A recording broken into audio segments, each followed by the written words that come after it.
Oh mama ye, mama na lobie, mama ye, dele mabondela, tolo na se, tupe na moi, olemba te mama, dele mabondela. Peu importe, aux accouchés, dans l'hôpital. Peu importe, aux autres traversés, makambo zoe bate, nako banda wapi, nako suka wapi. Batu ba boyo, batu ba bengani yo, batu ba choli yo, batu ba zo seka yo. J'aimerais te dire, bitumba vina yo, et sa prophétie, on zamal ba pona yo. Batu ba yebi yo te, c'est pourquoi ba zo seka yo.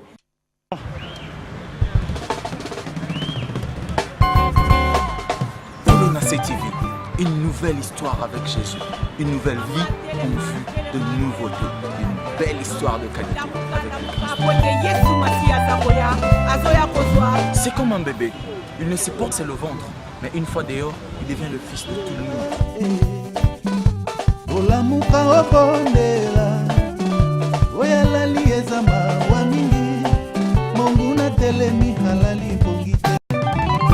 Shalom, shalom, shalom. Na balandi ya chaîne Abisso Tolonase TV, na magazine Abisso ya prédication, to ya enseignement. Foma bisika nyonso bozali, nzambe alola apambola bino, bandeko bazolanda na ngonga oyo to bakolanda. Et je crois que le Seigneur ako pambola biso na nzela maloba na ye. Et Yahweh Nzambe a komimonisa na bisika nyonso bozali. C'est votre humble serviteur, l'apôtre Esdras Vena, pour nazo kamba l'église mon rédempteur est vivant. Et zabongo na Congo, na Kinshasa, na commune à Kitambo.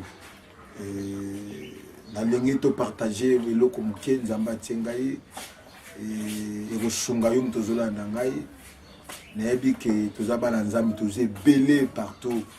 Nous traversons des moments durs, nous traversons des périodes très sombres, nous traversons des moments très même difficiles.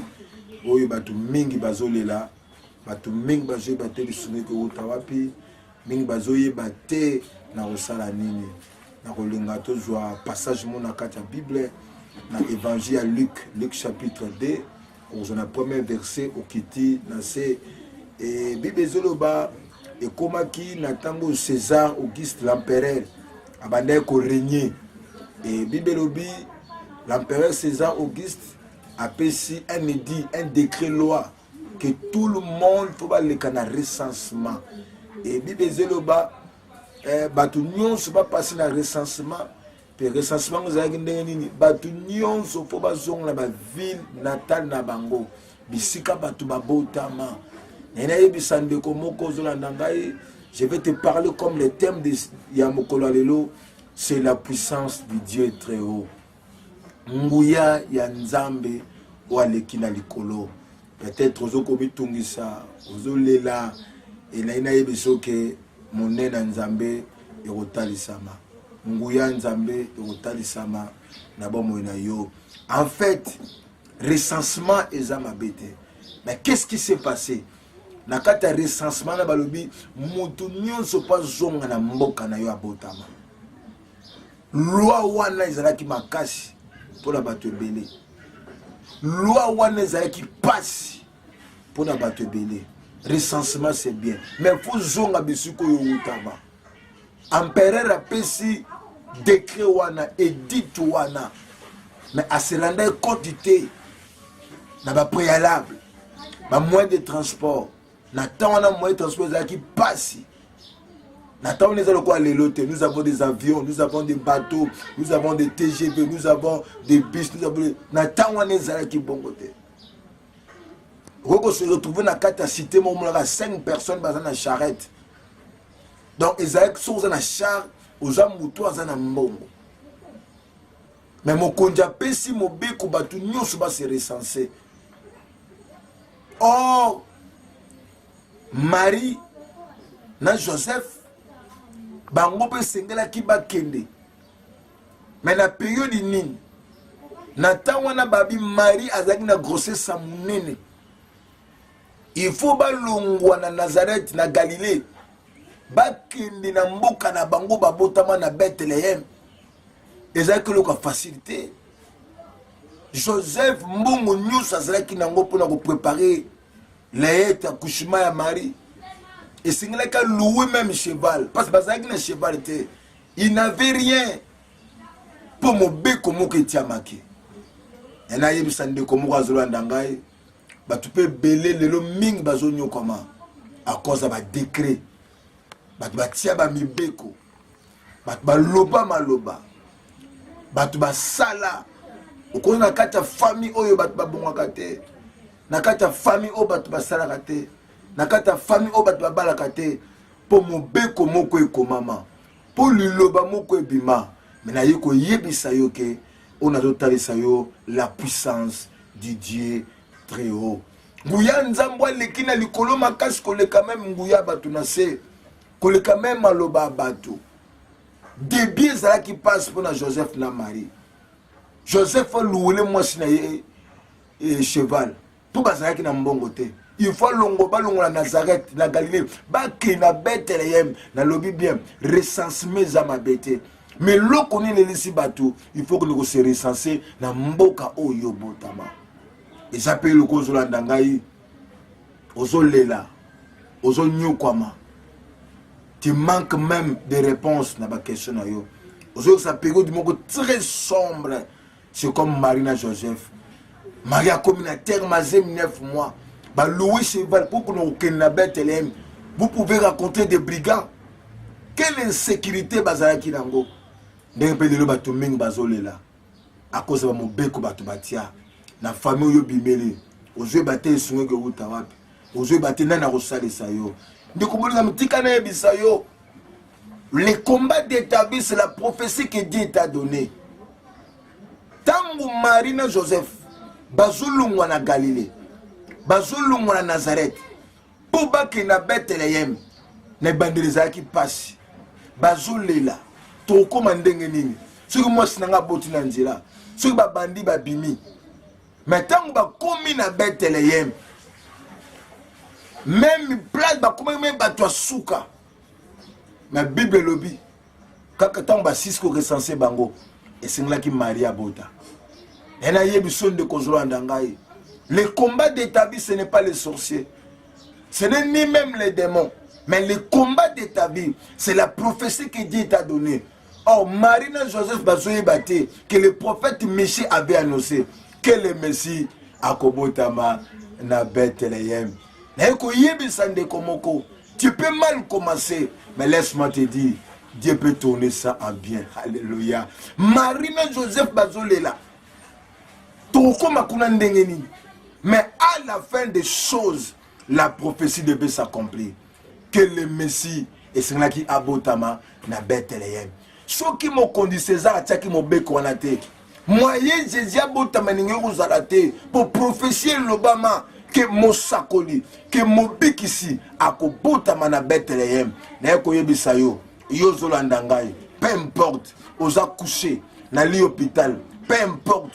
Aux autres traverser makambo zoe bate na kobanda wapi na kosuka wapi batu ba boyo batu ba bengani yo batu ba choli yo batu ba zo seka yo j'aimerais te dire bitumba vina yo eza prophétie onzamba ba pona yo batu ba yebi yo te c'est pourquoi bazo seka yo c'est pourquoi bazo tonga yo mais makambo nyonso no zoila yo po nzambe aloba liloba moko likola vina yo quel messie et singela gabotama na Bethléem na sobonde na nzambo zolanda ngai peu importe difficulté dimension problème ozanango na zebisa yo à travers ya message oyo nzambe na lola Yesu Masia akobongola ngo toujours en bien même les sœurs ya Marie na Marthe bazo seka bazo bisa Jésus que notre frère il sent déjà.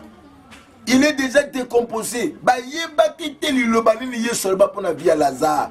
Habike la maladie de Lazare eza pona kufate. Yaya bitumba bina yo eza makambo nzamba tia kati na yo. Eza makambo nzamba loba likolo bina yo. Yo so comprendre te. Mais le problème c'est quoi? Via Joseph na Marie ibandaki na pasi.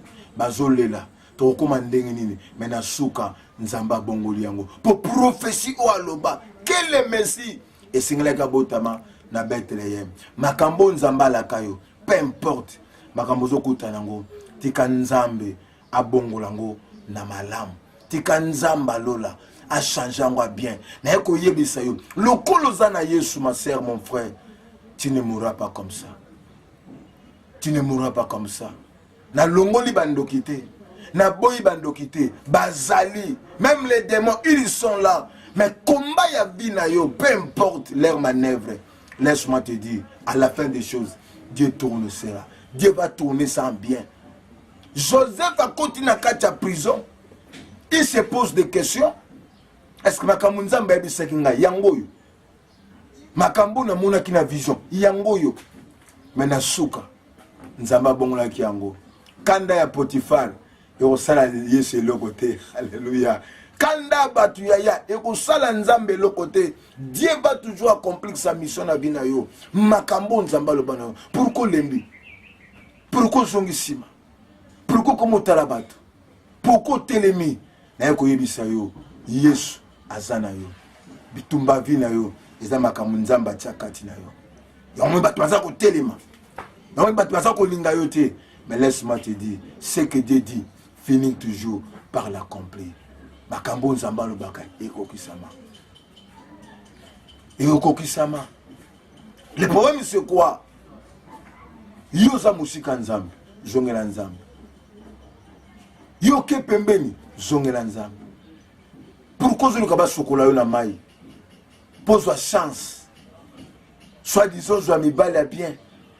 Soit disant, je connais une femme.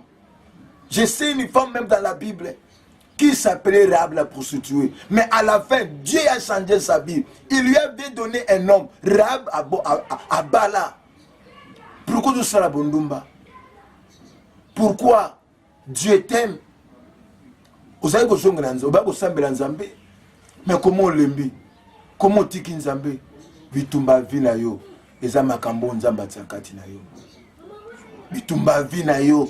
Eza ngope ming ba démonter. Yo songela nzambe. Makambo no tuza pona yo zolanda ngai. Dieu ne parle jamais en vain. Dieu te connaît. Dieu sait là où tu es. Dieu sait là où tu habites. Il te connaît même par ton nom. Nzamba ibi na kombo na yo. Tika nzamba bongo la pasi na yo. Ne sengo. Tika nzamba bongo la maladie na yo. Na guérison. Tika nzamba bongo la colère na yo. Na joie. Na zondi ma. Quel évangile c'est une puissance. Okokufa na sonité yaya. Okokufa pe na c'était. Tu peux commencer au bas de l'échelle. Mais tu ne finiras pas par là. Dieu commence toujours petit pour finir grand. Or, Messie et Sénégal Botama na Bethlehem. Wana Marie azolela. Joseph azolela. Tu recommandes ni o ba yeba kite kenzamba loba maloba likola vina yo. Eza pe yo zolanda ngai. Eza liloba moki matako na motema ke nzamba yebisa yo yo za leader a famille. Nzamba yebisa yo ndoko longo la famille na soni na passe. C'est pourquoi moi les bâtiments bois qui yo. C'est pourquoi moi les bâtiments tiki yo. C'est pourquoi moi les bâtiments sundoli yo. Ozu batina kende wapi. Malamu nyonso salaka ezonga ramabe. Eza makambo nzamba tsakati na yo. Kanda Potifar et obang sa Yesu te. Potifar a joint Joseph a tient la prison. Maintenant nzamba telemaki. Est-ce que Potifar pouvait contredire Pharaon? Yaya. Nzamba na dote yo ayebi yo. Comme la paix poison te. Koki mape batute po mikolo ezoya kembwa nzambe otalisama na bina yo. Yo salama pour la famille na pasi. Yo salama pour la famille na soni. Yo salama pour que sa griffe na kati ya famille. Kolibate pourquoi na botama na kati ya famille yo?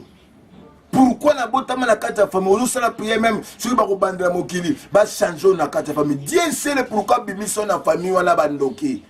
Zamé pourquoi nous sommes famille na baba la kate pour yonde okata musisa wana pour yonde o changer makambo wana na ko bisande komoko la puissance du Dieu très haut. Calcula batu ya ngoteza nzambe.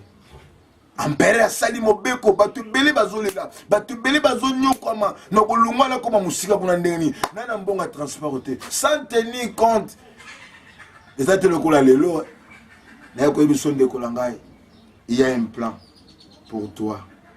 Kanga Maloboyo, Dieu, c'est le Dieu de tout le monde. Mais c'est Dieu de tout le monde.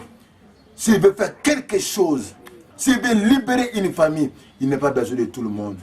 Azala pour ça, Moutoumoko. Babin a le point de départ. Nzambe, a s'appuyer le colonna yo. Yo zana Yesu. Pour kango la famille. So Nzamba nga big sabado. Après ça, ba on bon goûter. Après ça, ba on bilambate. Après ça, ba on le goûter. Mais après ça, ba on Moutoumoko. Kolela, yabana Israël. Kolela, ba on a katia boumbo. Et ce banque ça faranté. Mais Dieu a besoin qu'un libérateur rapidement. Un libérateur rapidement. Celui-là qui va mettre la vie de Pharaon en danger. De Komolingami. Makambo na lobina yo. Makambo yoki. Et ça dit le banzam. Ouvre ton cœur. Dieu a besoin de faire quelque chose. Nzambe. Azana pour ça c'est l'eau comme on a vu d'ailleurs. On a la kisio. Nguya Nzambe na likolo. Bato bazo lokayo. Bato bazo finayo. Bato bazo linga yo zina. Bazo tindika yo na lobi na yo. Bato bazo linga yo koya. Bato bazo linga yo beba. Bazo tindika yo na lobi na yo. Poza na Yesu. Kotika Nzambe te. Kobwaka Nzambe te. Yo sozi ba décision. Nazomona makambo yo simba te. Ton azaki na mokili, j'ai gagné plus. Mais naye koyebisa yo que Jésus t'aime. La puissance du Dieu. Nguya Nzambo ileki mayela bato, ileki makanisi bato. Ndenge mo pe Nzamba usala na yo. Yo zulanda ngai. Ndenge mo pe bata famille ba ko seka yo. Ndenge Marina Marthe bazebisa Jésus. Ce n'est pas le moment. Notre frère, il sent déjà. Mais bah yebite prophétie sur ba pour na Lazare. Tika bato ba tiola yo. Tika bato ba seka yo. Tika bato ba bwa kayo mai, ba bwa ko libanda, ba bengo Salomon. Batangela yoko la takake loko moko mezama kambo Nzamba tiakati na yo. Isa destiné on des amalam. Nazo bon de la Nzambe qu'il tourne toutes les mauvaises paroles sur ta vie en bien. Toutes les mauvaises propos ou la malédiction les gens peuvent prononcer dans ta vie, que le Seigneur tourne cela à bien. Comme il a tourné Maloba, il y a César pour Joseph Koufa, pour Maria Koufa. Que Seigneur qui prophétie et kokisama na Bethléem. C'est là où le Messie devait naître. Nakoyibisayo makambo Nzamba kosana yo et on l'accès non ozali nguya ya Nzambe ou aleki na li kolo. Et je crois que penser nazalaki nango o Nzamba tsenga na kati pour te partager na bino yango wana. Et je crois que Nzamba lola a pambola bino. Et j'aimerais aussi prier na bandeko ba koluka ko joa tan ya ko benga na ba question makambo belé na yebi que mutan lilo et comme temps moko très sombre. Je sais que Nzambe akobwa kabinote, Nzambe akotika binote so lungo zwanga na numéro oyo na 0 ti code ya mboka bisiko zali so za na Europe, so zali na États-Unis, so zali na Canada, so za na Océanie, so za même en Afrique. Au code mon numéro c'est 089 63 50 191. Donc c'est 00243 89 63 50 191. Pour rejoindre le numéro wana. Et je crois que Tikanzamba Lola a Pambola Bino. Et je peux aussi prier même 2 minutes pour la bande de Koubalande émission Oyo que grâce à Nzambe, faveur à Nzambe, et à l'école Bino dans le nom puissant de Jésus. Peu importe problème aux anango, peu importe ma difficulté aux traversées, peu importe maladie aux anango wana, n'est comme ça yo au coffre l'hôpitalité parce qu'il y a un Dieu, il y a le colo makashi koleka. Manjira na ye, ya mo pesa banjana biso. Laisse que mon Dieu vous bénisse dans le nom de Jésus. Nous t'avons ainsi prié. Amen. Amen.